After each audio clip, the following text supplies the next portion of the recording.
Dios es grande. Vamos a entrar directamente en la palabra. Se fue de vacaciones a Buffalo y si tú conoces al pastor, a él le gusta predicar. So, le invitaron a predicar. So, él se encuentra ahora en la iglesia predicando. Vamos a leer hoy de Juan capítulo 8, 21. Te alabamos, Señor.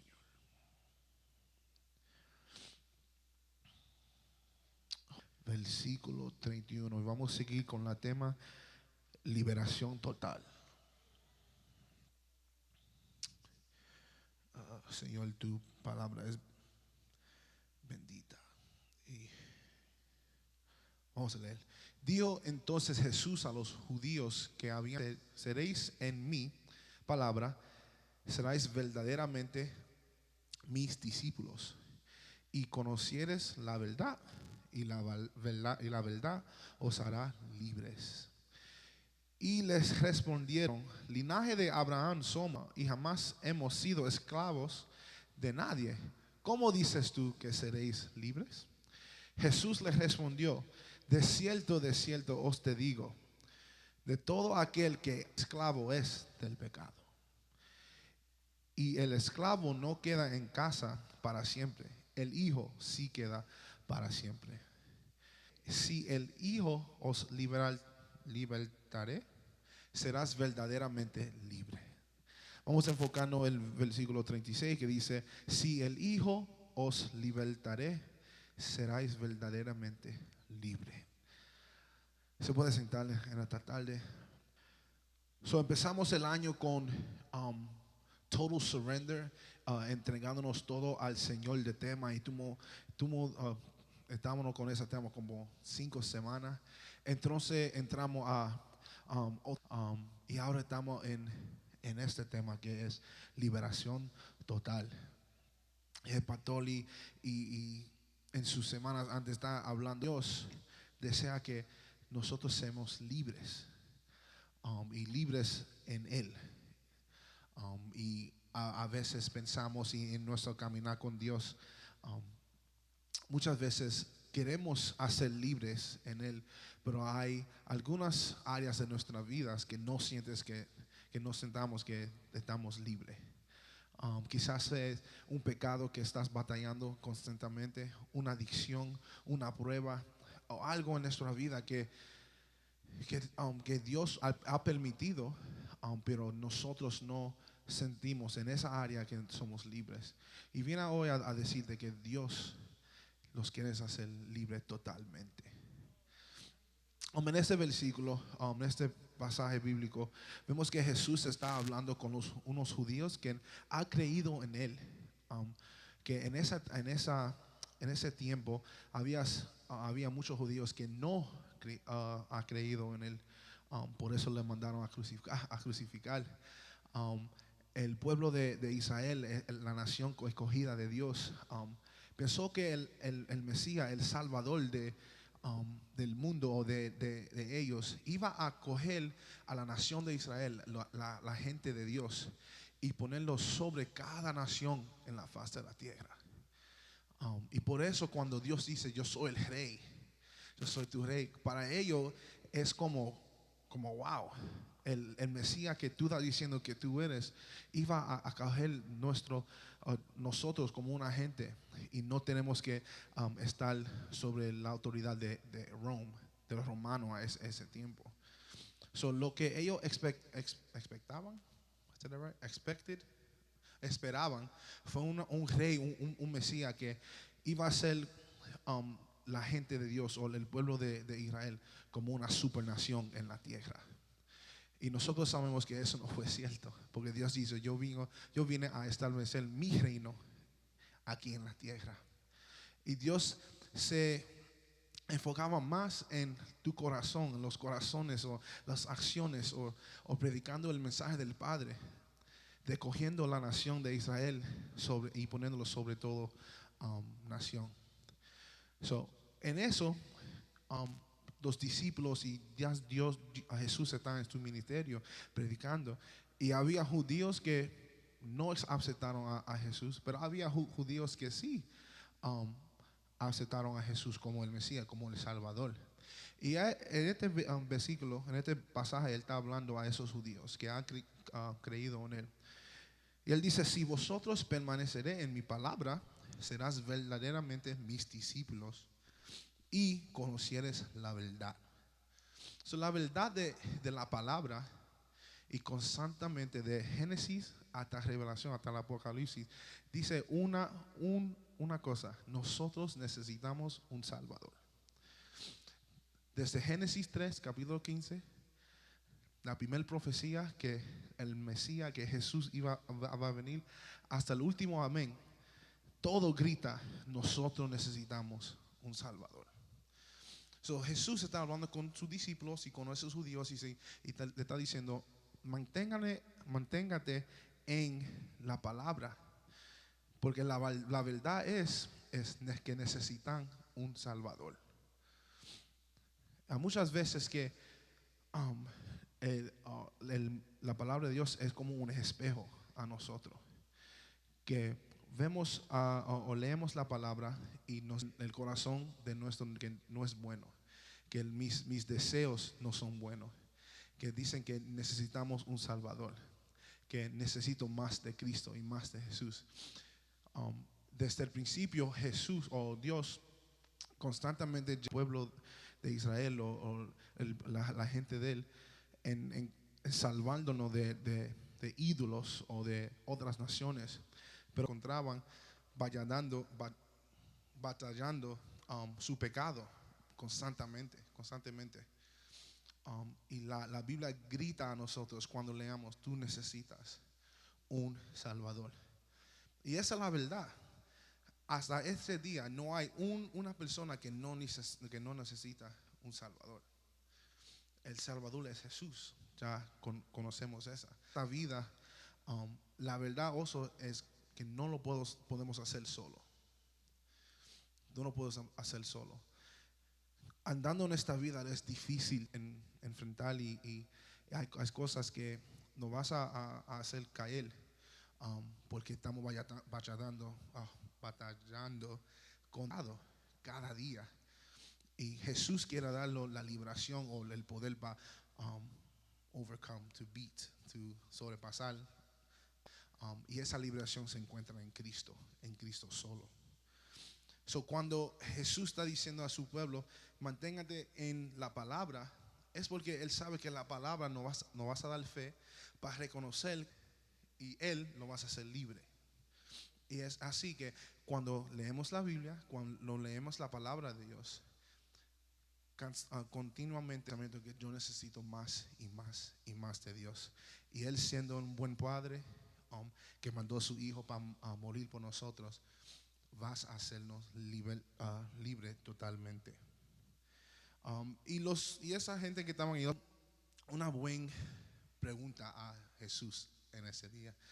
Y le dice: nosotros somos linaje de Abraham y nunca fuimos esclavos. So, ¿cómo tú vas a decirnos que tú vas a hacerlos libres? Otra vez eso está confirmando que el Mesías que ellos esperaban fue algo que ellos estaban esperando ser una gran nación. Y Dios, por tanto, lo que es importante a Dios es el corazón. Y Dios le dice y le responde: de cierto le dice que todo aquel que ha pecado o hace el pecado. Similarmente a lo que estamos o lo que pasamos hoy. La Biblia dice que todos ha fallado y nadie es perfecto y necesitamos ese Salvador. Y Dios le dice a ellos igualmente: si haces pecado, el pecado no se queda en la casa para siempre, el hijo se queda para siempre. Diciéndole que hasta un tiempo este pecado tiene un punto de fin, pero el Hijo de Dios va a vivir para siempre, va a estar aquí para siempre. Y para eso es un gozo. Vemos que lo que estamos pasando aquí tiene su punto de fin. Lo que estamos batallando constantemente es el punto de fin. pero el Hijo está en los cielos y que vamos a adorarlo para siempre, está en la casa para siempre. Esa es la esperanza de nosotros. Es la esperanza de que that we deserve, that we should,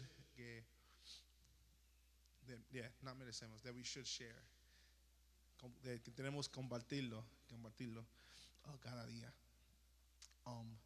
Y aquí es donde quiero llegar hoy. A veces en la vida hay cosas que nosotros sabemos nuestra batalla contra el pecado. Nosotros sabemos lo que tenemos que arreglar en nuestras vidas. Será las 40, 30, 50 años sirviendo a Dios. Hay cosas en nuestras vidas que tienen que cambiar. Y Dios a veces permitas cosas para enseñarnos una lección o algo diferente de la Biblia o de Él. Me recuerdo que Pablo escribió que el aguijón, that's the word, I was trying to figure it out. El aguijón, y 3 veces Dios le dijo, no te lo voy a quitar, pero le respondió, es suficiente. So, la batalla está ahí, no está ahí para matarte o para, tú sabes, para destruirte. Maybe Dios lo está permitiendo para quedarte en humble o para enseñarte una lección. Pero a la misma vez Dios está diciendo, la gracia de mía es suficiente. La gracia te va a cubrir, la sangre que yo derramé es suficiente para tú seguir la vida y seguir en esta vida de liberación total. Faltas y pues por el pecado, that's what it really is, the flesh. Nosotros con el corazón roto, como we should, as we should, debemos siendo y respondiendo lo que el Hijo hizo libre es verdaderamente. No es fácil entenderlo porque todavía caminamos en este mundo y tenemos nuestras faltas. De que Dios te hizo libre de cada adicción, de cada pecado, de cada prueba o tribulación. Dios te hizo libre y libre verdaderamente. No es como tú estás libre en esta área, pero no en esta área. Dios, cuando vienes a Cristo y los acepta como Salvador, Él te hace libre totalmente. Dios y te está diciendo a nosotros hoy, manténgate en la palabra mía. La palabra te va a decir que tú me necesitas a mí. Tú no puedes ser un discípulo verdaderamente. Vas a seguir mis palabras y conocieres la verdad. Y la verdad es yo te hice libre. De uno al otro. Manténgate en la palabra de Dios. Manténgate a las rodillas y antes en su trono, oración y hablando con Él. Los discípulos por 3 años y medio andaban con Él. De su vida, Jesús estaba ahí. Jesús estaba ahí al lado de ellos. En ese tiempo Jesús estaba ahí físicamente. Pero tenemos el Espíritu de Dios y tenemos acceso directo con el Padre y tenemos a Jesús, que Él anda con nosotros también. Y debemos de coger ese retrato que los discípulos los dejó 24/7 y aplicarlo a nuestras vidas. En el trabajo, en la escuela, que no hay hora o no hay minuto que pasa que tú no estás hablando con Dios. Y los Matthew, Mark, Luke y John, los 4 primeros libros del Nuevo Testamento, Dios estaba ahí en las buenas. Él necesitaba corregirnos a los discípulos. Él lo hizo cuando Dios lo usó para hacer maravillas. Ellos tenían que follow, bien firmes, y hasta ellos tenían que anhelar a estar con Dios a todo el tiempo. Como cristianos tenemos que andar en eso, vivir con Dios 24/7. Dios, tú estás a mi lado, tengo acceso a ti cuando quiera y cuando pueda, en mí y conmigo cada día. Porque sin eso, si no me pongo en la palabra, y si no sé la verdad y no soy tu discípulo, no puedo hacer. No, tú voy a seguir en ese ciclo y ciclo y ciclo de fallarte a ti y no quiero hacerlo más. La verdad es que Dios los hizo libre totalmente. En cada área de tu vida, de la familia, la área de la familia, los finanzas, um, escuela, trabajo, amistades, pecado, prueba, Dios nos hizo libre. Y vamos a seguir marchando con Dios, viviendo con Dios a nuestro lado. Y quizás Dios no nos quita esa prueba que pedimos a Dios que le quite. Sabemos que la gracia de Dios es suficiente para cubrirlo todo. Dios te bendiga. Amén. Vamos a orar. Dios, te amo, y queremos ser tu discípulo, pero de verdad, Señor. Queremos andar contigo, queremos en tu palabra, porque la palabra es vida y vida de tu boca a nuestro corazón. Señor, te pido que en esta vida no te damos la mitad o un pedido, podamos vivir entregado totalmente a ti. Y pedimos que tú nos guías para aceptar tu Hijo como Salvador y será libre totalmente. Oramos en el nombre de Jesús. Amén.